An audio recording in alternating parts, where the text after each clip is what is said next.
Hey everyone, Hannah here from Northern Soul Journeys and the Long Hill Homestead. In today's video, we want to talk to you about some of the basics of dog mushing.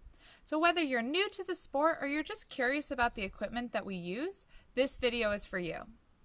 So let's start with the history of the word mush. When French colonizers first went to what is present-day Canada, they learned how to drive sled dogs from the native people. The French used their own language to command the dogs, and the word that they chose was marche. I'm very sorry, I'm butchering the language. That word means walk or go, and it was the command they used to get the dogs moving.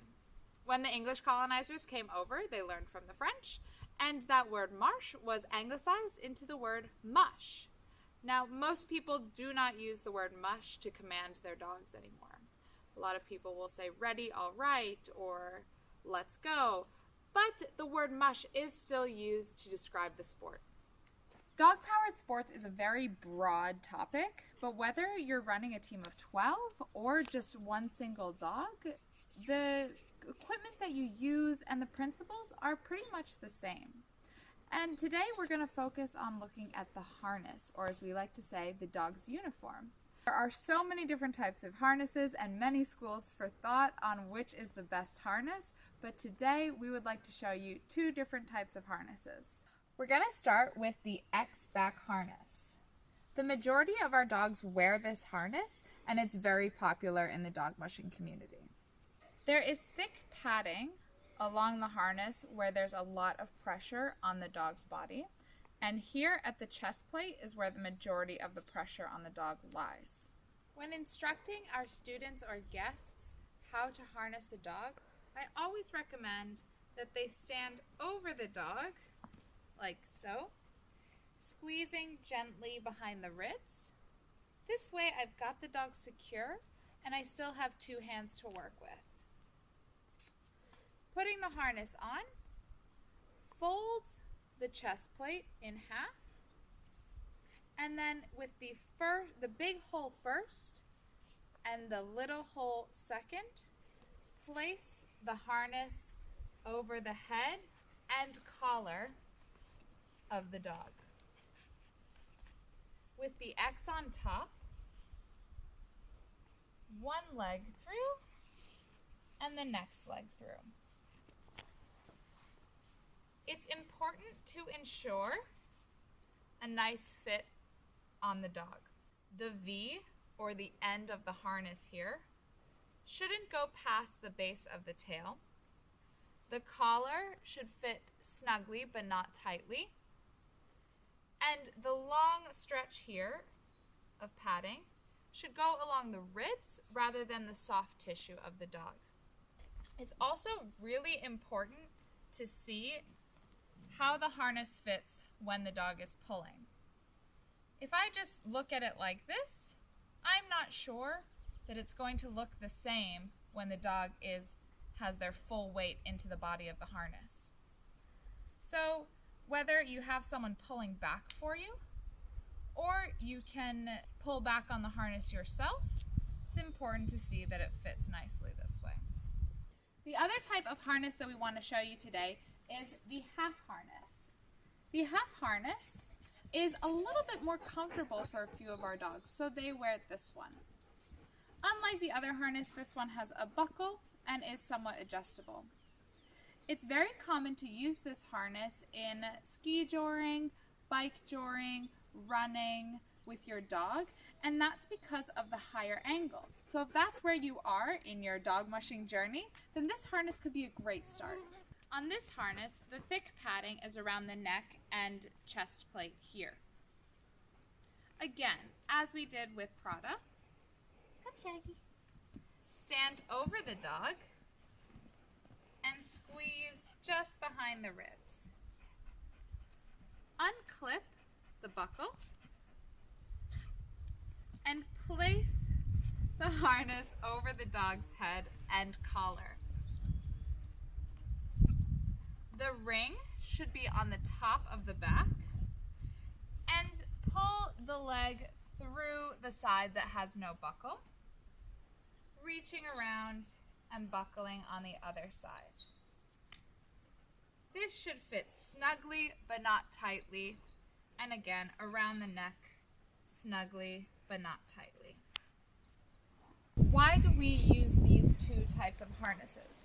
The X-back harness is very well suited for dogs pulling in a gang line, and that's because the angle of the pull is in line or slightly lower than the dog's back.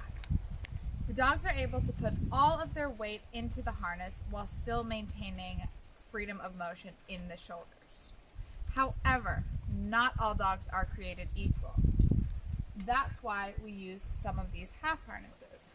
In Shaggy's example, he runs with what we call a crab or a sideways pull, and we noticed that the X-back harness was putting a lot of pressure on his hips and he found it very uncomfortable.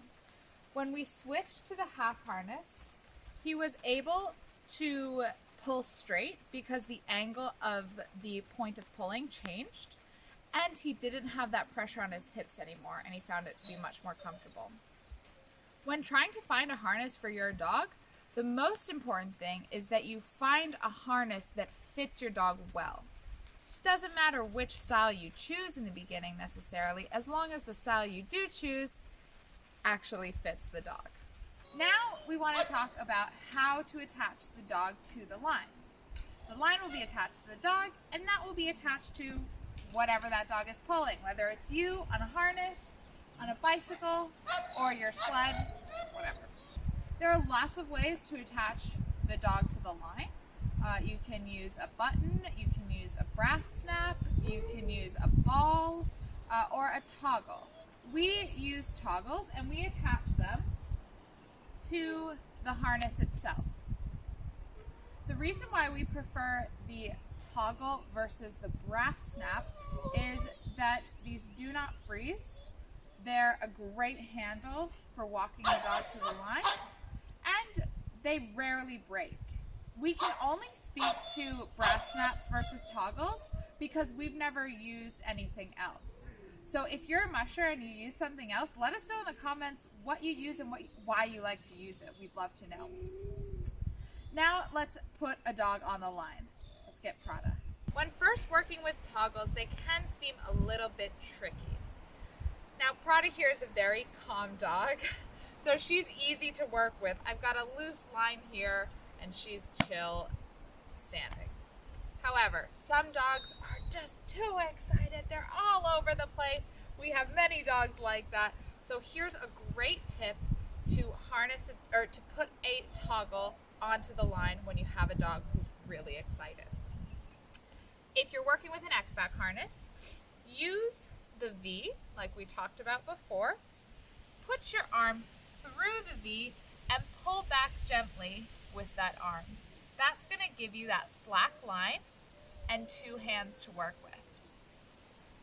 Then take your line, put it through the whole of the tug line, and once there's tension again, it locks into place.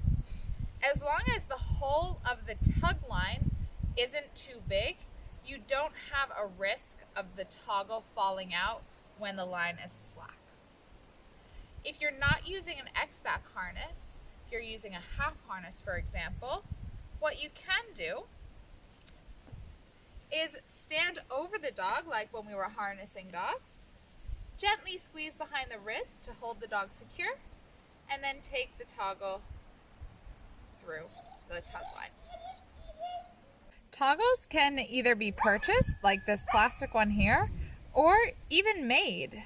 Last year, when we needed more, I decided to just take scrap wood and make our own. It was a really fun little project, and I really enjoy having these wooden homemade toggles for our dog harnesses. Okay folks, that's the end of this video, but it is the first video in a series that we'd like to do on basics of dog mushing. This is not only for dog mushers, this is for anyone who wants to do a sport with their dog. So in the next video, we're going to be focusing on getting started running or biking with your dog. So we really hope you enjoy it. If there's anything else you guys want to see, let us know in the comments, and we really love hearing from you. Now, Prada and I are going to go for a little walk. Come on, missus, let's go this way. Come on.